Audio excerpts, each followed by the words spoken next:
আসসালামু আলাইকুম।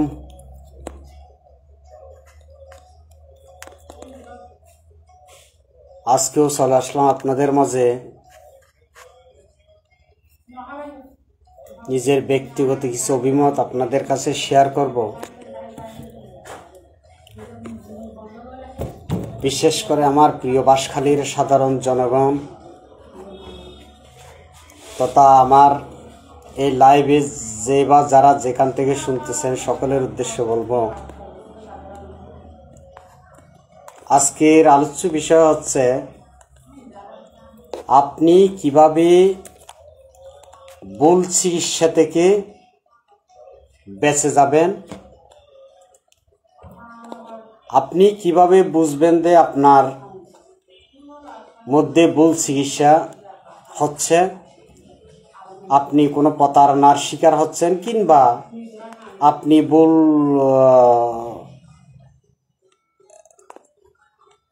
চিকিৎসা নিচ্ছেন। এই যে আপনাকে একটু প্রথমত হচ্ছে আপনাকে সতর্ক থাকতে হবে।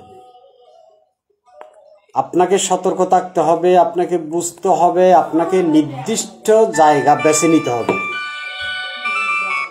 আপনাকে নির্দিষ্ট জায়গা বেছে নিতে হবে। তার মধ্যে যেমন আপনার মাথায় আঘাত লাগছে, মাথা ফেটে গেছে, সেই ক্ষেত্রে আপনি যে কোনো কারো কাছে চিকিৎসা না নিয়ে একজন বিজ্ঞ ডাক্তার কিংবা মেডিকেলের শরণাপন্ন হওয়া আপনার একান্ত দায়িত্ব।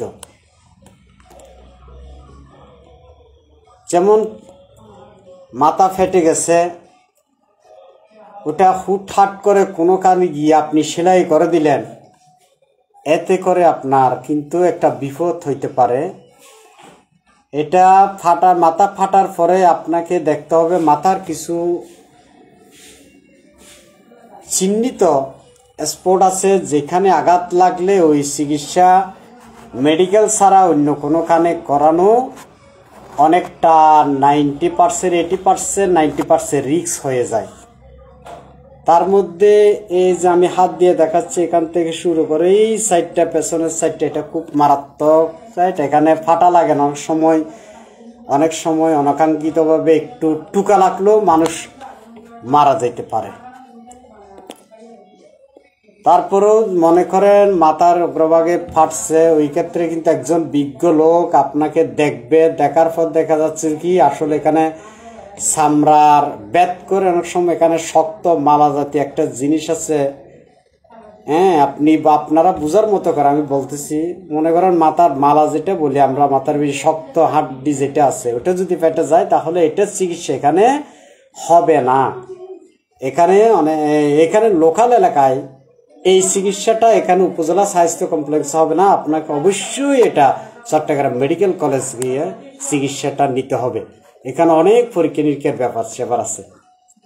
সেই জন্য আপনি হুট করে কারো কাছে গেলেন, উনি ভিতরে না দেখে টাস সেলাই করে দিল, এতে করে আপনার অনেক বড় একটা বিপদ হইতে পারে।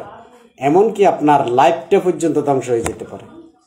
একটা গেল, আপনার কানের ভিতরে ব্যথা করে বা কানের ভিতরে কোনো কিছু ঢুকছে, এই ক্ষেত্রে আপনি এগুলো কোষাকুচি করবেন না, নিজ থেকে আপনি কোষাকুচি করবেন না। এটা আপনি যে কোনো একজন বিজ্ঞ, আপনার প্রতিবেশী ডাক্তারকে দেখান, বিজ্ঞ যারা ভালো দীর্ঘদিন থেকে প্র্যাকটিস করে আসতেছে ওদেরকে দেখান, কিংবা মেডিকেলের ডাক্তারদের পরামর্শ নেন। ওটা দেখতে হবে, ওখানে কিছু ঢুকলে ওটা আপনি বের করার চেষ্টা করবেন। ওটা বের করার চেষ্টা করলে কানের ভিতরের পর্দা যেগুলো আছে, কানের ভিতরের মাংস, পর্দা, চামড়া যেগুলো আছে, এগুলো খুব নরম। এগুলো আপনি গুতাগুতি করতে গেলে এর যে কোনো সময় একটা পর্দাটা ফেটে যেতে পারে। তাই আপনি কিছু না করে একজন বিজ্ঞ ডাক্তারের কাছে যান কিংবা মেডিকেলের শরণাপন্ন হন, তাহলে ওদের টেকনিক্যালি ওরা বের করে ফেলবে। আপনার মোটামুটি আপনার ক্ষতিটা থেকে বেঁচে যাবে। তার তৃতীয়ত আসেন নাকের ভিতরে অনেক সময় দেখা যায়, বিশেষ করে বাচ্চারা, আমি মাঝে মাঝে লাইভ সারি, বাচ্চার নাকের ভিতর বা কানের ভিতর কিছু ঢুকলে বাইর করে এটা লাইফ সারি। হ্যাঁ, তারপরেও এটা যে আমি করি তা না, আমার ভিতর সম্ভব ফল আমি করি, নয়তো আমি রেফার করে দিই। দরকার কি, হয়তো আরেকজনের জীবন নিয়ে খেলনা করার দায়িত্বটা কেউ আমাকে দেয় নাই। ছোটকাল থেকে পেশাটা বেছে নিচ্ছি, এখন এই পেশায় চলতে হয়। নাকের ভিতর কিছু ঢুকছে বাচ্চাদের, এটা দেখা গেলেও আপনি কোষাকুচি করবেন না, এতে করে অনেকটা বিপদ হইতে পারে। এটা একজন ডাক্তারের কাছে যান, যারা বুঝে। একটু ফার্মেসি দিয়ে বসে গেল, আপনি তাকে ডাক্তার মনে করে তার কাছে গিয়ে গুতাগুতি করা, আটা আপনি গুতার চেয়ে আরো বেশি খারাপ। সেই জন্য গুতাগুতি করার দরকার নেই, একজন বিজ্ঞ লোকের কাছে যান, উনি দেখবে, উনি যদি পারে করে দিল, নয়তো উনি আপনাকে নির্দিষ্ট একটা জায়গায় দেখাই দিবে। উনি যে হোক, পল্লী চিকিৎসক হোক, গ্রাম্য চিকিৎসক হোক, গ্রাম ডাক্তার হোক, উনি দীর্ঘদিন থেকে ওই পেশার সাথে আপনাদের সেবা দিয়ে মোটামুটি উনা এলাকায় ডাক্তার হিসেবে পরিচিত উনি হোক, উনি আপনাকে যদি না পারে, উনি একটা নির্দিষ্ট একটা জায়গায় দেখা দিবে, আপনি ওই জায়গায় যাবেন। উনি যদি বলে মেডিকেলে যান, মেডিকেলে যাবেন। উনি যদি কোনো একজন বিজ্ঞ ডাক্তার, অভিজ্ঞ বিশেষজ্ঞ ডাক্তার দেখে, আপনি ওনার কাছে যাবেন। আপনি নিজ থেকে সিদ্ধান্ত নেবেন না। আপনি ফারার কোনো লোকের কাছে শুনে ও ভালো, আমি গেছিলাম ওখানে, এরকম ভালো, আমি গেছিলাম, এই জাতীয় কোনো লোকের কথায় আপনি যাবেন না। আপনি কোথায় চিকিৎসা করলে আপনি ভালো হবেন, এটা আপনার পার্শ্ববর্তী চিকিৎসক, আপনার ফ্যামিলির দীর্ঘদিন যারা চিকিৎসক বা ডাক্তারি করে বা চিকিৎসা করে, ওরাই ভালো জানে আপনার ওইটা কোথায় ভালো হবে। আপনি ওঠেই ওর কথায় না শুনে আপনি শুনেন গ্রাম্য একজন অজ্ঞ লোকের কথা। হ্যাঁ, তারপর আরেকটা দাঁত, মুখের গলায় কিছু আটকে গেছে, এটা যা সম্ভব এটা খুব সাবধানতার সাথে আপনি দ্রুত ডাক্তার কাছে নিয়ে যাবেন। ডাক্তার কাছে নিয়ে যাবেন। উঠে দিয়ে কোষাবেন না, এবং ডলাডলি মাঝামাঝি এগুলো করবেন না। এটা অনেক সময় ওখান থেকে ফুসফুসে গিয়ে যতক্ষণ পর্যন্ত গলার মধ্যে থাকে ততক্ষণ পর্যন্ত এটা ভালো থাকে। গলারতে একটু নিচে নামলে ওটা ফুসফুসে যায়, ফুসফুসে চলে গেলে আর ওই জিনিসটা কিন্তু আপনার জীবন পর্যন্ত চলে যেতে পারে। হ্যাঁ, এরপরে দেখেন কারো হাড্ডি ভেঙে গেছে, আপনি আপনার লোকাল ডাক্তারের কাছে গেলেন, আপনি একটা জিনিস চিন্তা করেন, আপনি আপনার দীর্ঘদিন ফ্যামিলি চিকিৎসক বা পল্লী চিকিৎসক বা গ্রাম ডাক্তার যারা আছে, ওরা কোনো ডাক্তার যে কত কম বুঝুক না কেন, কোনো কেউ আপনাকে কখনো ওই ওজা বৈদ্য দেখাই দিবে না। ওখানে গিয়ে বাং দিয়ে আসেন, জানলোরা বাড়িতে কাজ যান, কেউ দেখাই দিবে না। সরাসরি ওরা কিন্তু মেডিকেলে দেখাই দিবে। আপনারা মেডিকেলে যাবেন, বা যারা বিশেষজ্ঞ ডাক্তার আছে, MBBS এবং অর্থোপেডিক সার্জন, অর্থোপেডিক বিশেষজ্ঞ আছে, ওদের কাছে যাবেন। ওদের কাছে গেলে তো আপনি অন্তত যাই হোক না কেন, আপনার হাতটা খারাপ হওয়ার, আপনার পাটা খারাপ হওয়ার, আপনার যে জায়গায় ভেঙে গেছে ওটা খারাপ হওয়ার কোনো সম্ভাবনা থাকবে না। ওনার সম্পূর্ণ দায়ভারটা ওনার উপরে।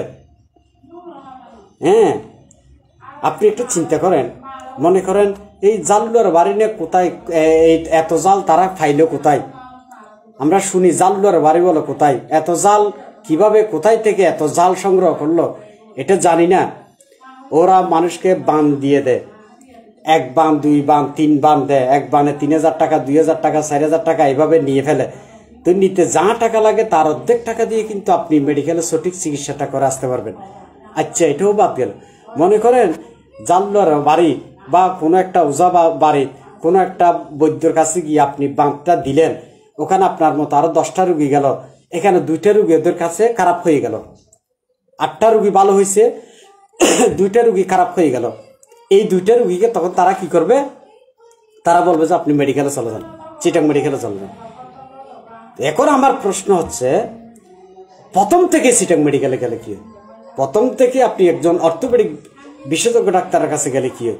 তাতে তো আর আপনার ক্ষতি হওয়ার সম্ভাবনাটা 0% থাকবে না, আল্লাহর হুকুম ছাড়া।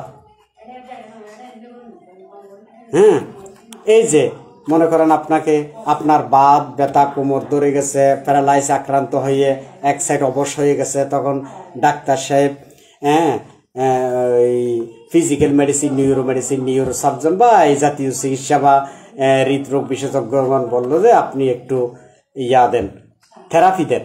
থেরাপি মানে গরম চেক দিয়ে আপনার যেগুলো একটু অবশ্যই হচ্ছে এগুলো একটু লুজ করে দেওয়া, এগুলো একটু নাড়াচাড়া করা দেওয়া, যে কোনো জিনিস একটু গরম ভাব দিলে ওখানে একটু ওটা একটু হয়, ভালো হয়। তো দিতে বলছে, কিন্তু ও তো দিতে বলার মাত্র উনি কিন্তু আপনাকে কোনো একটা জিনিস মেনশন করে দিচ্ছে, কোনো একটা সেন্টার, কোনো একজন ফিজিওথেরাপিস্ট, মানে এগুলো দেখে এগুলোর কিছু বিজ্ঞ ডাক্তার থাকে, অভিজ্ঞ ডাক্তার থাকে, এগুলোর সম্পর্কে এক্সপার্ট কিছু লোক থাকে। ওই ডাক্তার সাহেবরা কিন্তু ডাক্তার মহোদয়গণ ওদেরকে মেনশন করে দেয়, আপনি ওখানে গিয়া ওখানে ওখানে ওখানে ওখানে কয়েকটা আছে, ওখানে গিয়ে আপনি ওই একটু থেরাপি দিয়েন। তা আপনারা কি আসেন এখানে এসে কোথাকার কার কাছে থেরাপি দিতে শুনছেন, ওখানে গিয়ে এখন আপনার স্বাস্থ্য ভাই বলছে, খালতো ভাই বলছে, আপনার শালি বলছে, শালাই বলছে, আপনার ফুফুতো ভাই, মামতো ভাই, ফারাইল্লা বোন, ফারাইল্লা দাদিও বলছে ও ভালো, আমি দিছি যে ভালো হয়ে গেছি। আরে আপনি আপনার ফারাইল্লা দাদি, আপনার ফারাইল্লা কাকু তো ওই বিশেষজ্ঞ ডাক্তার সিপ বেশি বুঝে না। ওই বিশেষজ্ঞ ডাক্তার আপনাকে থেরাপি দিতে বলার পরে উনি তো নিশ্চয়ই কিছু একটা মেনশন করে দিচ্ছে, ধরো ভাই আপনি ওভাবে না চলবেন, ওভাবেও চলবেন। আপনার জ্বর উঠছে, আপনি কোনো একজন ফার্মেসির কাছে গেছেন বা যে কোনো একজন ইয়ার কাছে গেছেন, গিয়া বলে যে জ্বর ওষুধ দেন, জ্বর ওষুধ খাইয়া জ্বর ওষুধ খাওয়া মাত্র আপনি ভালো হয়ে গেছেন। পরের দিন আপনি নিজে বলা শুরু করে দিয়েছেন যে হয়তো ভাই এই খুব ভালো ডাক্তার, এই খুব ভালো, আমি জ্বরের ওষুধ একবেলা খাইছি যে মাত্র ভালো হয়ে গেছি। আরে ডাক্তারি তো এটা না রে ভাই। তোমার কাছে পকেটে আছে 10 টাকা, তুমি ডাক্তার ফার্মেসিতে গিয়ে বলছো যে 2টা নাপা, 2টা ফিরিটন দেন, আর 2টা প্যারাসিটামল দেন, 2টা ফাইমিক্সিল দেন, 2টা প্যারাসিটামল আর 2টা ফিরিটন দেন, 6টা নিছেন 10 টাকা দিয়ে, খেয়ে ভালো হয়ে গেছেন। আপনি কি ডাক্তারে গেছেন? ডাক্তারে তো এগুলো না রে ভাই। ডাক্তার হচ্ছে যেমন জ্বর কোনো রোগ না, জ্বর কোনো অসুখই না। আপনার বমি কোনো অসুখই না। জ্বর আসছে মানে আপনার শরীরে কোনো একটা সমস্যা হয়েছে, ওইটার উপসর্গ, মানে ওই জন্য আবার জ্বরটা আসছে। তো এখন ডাক্তারের কাছে হচ্ছে কি জন্য জ্বরটা আছে ওটা বের করা, ওটার নাম হচ্ছে ডাক্তারি। আপনার বমি হচ্ছে, বমি কোনো অসুখ না রে ভাই। বমি আপনার কোনো একটা সমস্যা হয়েছে, অন্য একটা সমস্যা হয়েছে, এটার কারণে আপনার বমি হচ্ছে। এই অন্য সমস্যাটা কি, এটা বের করার নাম হচ্ছে ডাক্তারি।